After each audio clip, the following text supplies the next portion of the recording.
جب تک لوگ آپ کی خدمت میں موجود رہے اور باتیں کرتے رہے، آپ کی نگاہ برابر اس تنکے کی طرف رہی۔ آخر لوگوں کی نظر بچا کر آپ نے اس تنکے کو اٹھایا اور اپنی آستین میں رکھ لیا، پھر مسجد کے باہر ڈالا۔ یہ مسجد کا ادب اور احترام تھا، اور مطلب یہ تھا کہ جس چیز سے داڑھی کو صاف رکھا جائے اس سے مسجد کو بھی صاف رکھنا چاہیے۔ خالد بن احمد زحلی بخارا کا گورنر تھا۔ اس نے آپ سے درخواست کی کہ آپ شاہی محل میں آ کر مجھے اور شہزادوں کو حدیث اور تاریخ کا درس دیں۔ امام بخاری نے صاف انکار کر دیا اور ان کو بتا دیا کہ علم کے قدردان اب بھی موجود ہیں جن کو دنیا کی کوئی پرواہ نہیں۔ جو پیغام لے کر آیا تھا اس کی زبانی کہلا بھیجا۔ میں حرم شاہی میں جا کر خوشامدی نہیں بننا چاہتا، اس میں علم کی بے قدری ہے۔ اب گورنر نے درخواست کی کہ اگر آپ حرم شاہی میں تشریف لانا پسند نہیں کرتے تو شہزادوں کے لیے خاص وقت دیں جس میں عام لوگ نہ ہوں۔ آپ نے جواب میں فرمایا، یہ نبی اکرم صلی اللہ علیہ وسلم کی میراث ہے، اس میں عام خاص سب کا برابر حصہ ہے۔ میری درسگاہ اور مسجد کا دروازہ ہر وقت اور ہر شخص کے لیے کھلا ہے، جسے شوق ہو آ کر فائدہ اٹھا لے، کسی کے لیے روک ٹوک نہیں۔ میں کبھی ایسی درخواست منظور نہیں کر سکتا۔ اگر میرے جواب سے ناخوش ہو تو بزور میرا درس روک دو۔ اس صاف اور بے لاگ جواب سے والی بخارا سخت برہم ہوا اور شہر سے آپ کو باہر نکالنے پر تل گیا، لیکن امام بخاری کا سکہ تمام مسلمانوں پر ایسا جمع ہوا تھا کہ وہ طاقت کے بل پر بھی کچھ نہ کر سکا۔ آخر دوسرا طریقہ اختیار کیا، چند لوگوں کو اس بات کے لیے مقرر کیا کہ امام بخاری پر کوئی ایسا الزام لگایا جائے کہ عام لوگ آپ سے بدظن ہو جائیں۔ چنانچہ ایک جھوٹا الزام لگایا گیا اور شہر چھوڑنے کا حکم دے دیا گیا۔ الزام یہ تھا کہ امام بخاری قرآن کے الفاظ کے مخلوق ہونے کے قائل ہیں۔ اس پر شہر میں ہنگامہ کھڑا ہوا۔ یہ ہنگامہ بھی دراصل ان لوگوں نے کھڑا کیا تھا۔ آپ شہر چھوڑنے پر مجبور ہو گئے۔ شہر سے جاتے وقت آپ نے یہ بد دعا دی، اے اللہ، جس بات کا ان لوگوں نے مجھ پر الزام لگایا ہے تو وہی بات ان کی اپنی ذات اور ان کی اولاد میں دکھا۔ چند روز بعد ہی اس دعا کا اثر ظاہر ہوا۔ خراسان کے حکمران نے بخارا کے حاکم خالد بن احمد زحلی کے بارے میں یہ فرمان جاری کیا کہ اسے گدھے پر بٹھا کر شہر میں گھمایا جائے، اس کے بعد قید میں ڈال دیا جائے۔ انجام یہ ہوا کہ یہ قید میں ہی مر گیا۔ جن لوگوں نے امام بخاری پر الزام لگانے میں حصہ لیا تھا ان میں سے ہر ایک کا انجام بد سے بدتر ہوا۔ ان میں سے حریث بن ورقہ کو تو وہ ذلت اٹھانا پڑی جو بیان سے باہر ہے۔ الزام لگانے کے لیے حاکم بخارا نے اس شخص کو آگے کیا تھا۔ امام بخاری بخارا سے نکل کر بیکند پہنچے، لیکن اس الزام کی خبر بیکند بھی پہنچ چکی تھی۔ وہاں دو فریق ہو گئے۔ ایک امام بخاری کو اس الزام سے بری سمجھتا تھا، دوسرا گروہ مفسدوں کا تھا۔ امام بخاری نے اس صورتحال میں وہاں ٹھہرنا مناسب نہ سمجھا۔ اس دوران میں سمرقند کے لوگوں کو آپ کے بیکند پہنچنے کی خبر مل گئی۔ انہوں نے آپ سے درخواست کی کہ سمرقند تشریف لے آئیں اور مسند درس سنبھالیں۔ آپ نے درخواست منظور فرمائی اور سمرقند کے لیے روانہ ہوئے۔ راستے میں خرتنگ نامی بستی میں ایک عزیز کے مکان میں ٹھہرے۔ تہجد کی نماز میں آپ نے دعا کی، اے اللہ، تیری زمین کشادہ ہونے کے باوجود مجھ پر تنگ ہو گئی ہے، مجھے اپنے پاس بلا لے۔ اللہ نے ان کی دعا قبول کر لی۔ چند روز کے بعد آپ نے وہیں وفات پائی۔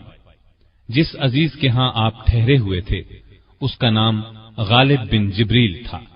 وہ کہتے ہیں چند روز تک امام بخاری میرے مکان پر تندرست رہے، آخر بیمار ہو گئے۔ اسی حالت میں سمرقندیوں کی طرف سے درخواستیں آنے لگی۔ بہت زور دیا گیا کہ آپ سمرقند تشریف لے آئیں۔ آپ نے حالت مرض ہی میں جانا منظور فرما لیا، لیکن اس وقت انہیں معلوم ہوا کہ بخارا کا فتنہ سمرقند میں بھی پہنچ چکا ہے اور وہاں بھی دو جماعتیں ہو گئی ہیں۔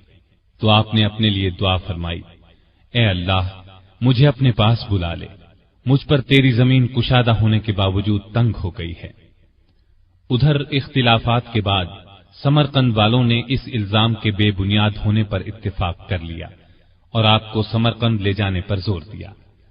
آپ نے سواری طلب کی، چلنے کی تیاری کی، موزے پہنے، امامہ باندھا۔ ایک صاحب نے سہارا دینے کے لیے دونوں بازو تھامے، سواری کی جانب 15-20 قدم بڑھے ہوں گے کہ فرمایا، مجھے چھوڑ دو، کمزوری بڑھتی جا رہی ہے۔ امام بخاری نے ہاتھ اٹھا کر کچھ دعائیں کی اور لیٹ گئے۔ آپ کے جسم سے بے تحاشا پسینہ جاری ہو گیا، یہاں تک کہ آپ عید الفطر کی شب 256 ہجری میں انتقال کر گئے۔ اس وقت آپ کی عمر قریباً 62 برس تھی۔ انا للہ و انا الیہ راجعون۔ روح پرواز کر جانے کے بعد بھی جسم پر پسینے کا اثر تھا۔ آخر غسل دے کر کفر میں لپیٹ دیے گئے۔ عید الفطر کے دن بعد نماز ظہر وہیں خرتنگ نامی بستی میں آپ کو دفن کر دیا گیا۔ اس طرح یہ آفتاب عالم، احادیث رسول کا خادم، دنیا بھر کے انسانوں پر احسان کرنے والا، علوم نبویہ کا ماہر رخصت ہو گیا۔ مرنے سے پہلے وصیت فرمائی، مجھے سنت کے مطابق 3 کپڑوں میں کفن دینا، ان میں کرتا اور عمامہ نہ ہو۔ امام بخاری کی وفات پر علماء امت نے بہت حسرت ظاہر کی۔ یحییٰ بن جعفر بیکندی نے آپ کی وفات کی خبر سن کر فرمایا، امام بخاری کی موت علم کی موت ہے۔ آپ نے کوئی اولاد نہیں چھوڑی، یہ درست ہے، آپ نے کوئی سلبی اولاد نہیں چھوڑی، لیکن آج امام بخاری کی روحانی اولاد کروڑوں میں ہے۔ امام بخاری جس خطے میں تشریف لے جاتے، مسلمانوں کا ان کے گرد ہجوم ہو جاتا تھا۔ لوگ ان کے فضل اور کمال کی حکایات سن سن کر انہیں دیکھنے کی تمنا کیا کرتے تھے، اس لیے جہاں پہنچتے وہاں ہجوم کی وجہ سے تل دھرنے کی جگہ نہ ملتی۔ علم کی تکمیل کے بعد جب آپ نے بخارا کا ارادہ فرمایا تو بخارا والے استقبال کے لیے شہر سے باہر امڈ آئے۔ شہر سے باہر 3 میل تک خیمے لگ گئے۔ شہر میں شایان شان طریقے سے لایا گیا۔ ایسا ہی استقبال نیشا پور میں ہوا۔ ایک بار بغداد تشریف لے گئے۔ یہ بنو عباس کا دارالخلافہ تھا۔ اہل بغداد تک آپ کی شہرت پہلے ہی پہنچ چکی تھی، اس لیے زبردست استقبال ہوا۔ بصرے میں بھی یہی ہوا۔ آپ ابھی بچے ہی تھے کہ ایک روز احمد بن حفص نے آپ کا چہرہ اور حافظہ دیکھ کر کہا، ان کا ڈنکا بجے گا۔ حاشد بن اسماعیل کہتے ہیں کہ امام بخاری ہمارے ساتھ بصرے کے شیوخ کی درسگاہوں میں شامل ہوتے، لیکن وہ ساتھ ساتھ لکھتے نہیں تھے۔ اس حالت میں کچھ دن گزر گئے۔ آخر ہم نے انہیں سمجھانا شروع کیا کہ جب تک آپ ساتھ ساتھ لکھیں گے نہیں، درسگاہ میں بیٹھ کر حاصل کیا کریں گے؟ یوں ہی اپنا وقت برباد کر رہے ہیں۔ تو انہوں نے جواب نہ دیا، لیکن جب ہماری باتیں سن سن کر گھبرا گئے تو فرمانے لگے، تم لوگ حد سے تجاوز کر گئے ہو۔ اچھا، اب تک تم نے جو کچھ لکھا ہے سناتا ہوں، تم اپنے لکھے ہوئے اجزاء سامنے رکھو۔ ہم نے ایسا ہی کیا۔ امام بخاری نے وہ سب سنا دیا جو ہم نے لکھا تھا۔ اس کے علاوہ بھی 15,000 احادیث سنا دی، یہاں تک کہ ہم نے اپنے اپنے اجزاء کی اصلاح ان کے زبانی پڑھے ہوئے سے کی۔ بغداد میں ایک عجیب واقعہ پیش آیا۔ وہاں کے علماء نے آپ کے حافظے کی عجیب و غریب باتیں سن کر ان کا امتحان لینے کا پروگرام بنایا۔ 100 احادیث کو لیا گیا، ان کو بالکل الٹ پلٹ کر دیا گیا۔ ایک کی سند دوسرے متن پر اور دوسرے کی سند تیسرے متن پر چسپاں کر دی گئی۔ پھر یہ 100 احادیث 10 علماء میں 10-10 تقسیم کر دی گئی۔ پہلے عالم نے امام بخاری کے سامنے اپنی 10 احادیث میں سے ایک حدیث پڑھی۔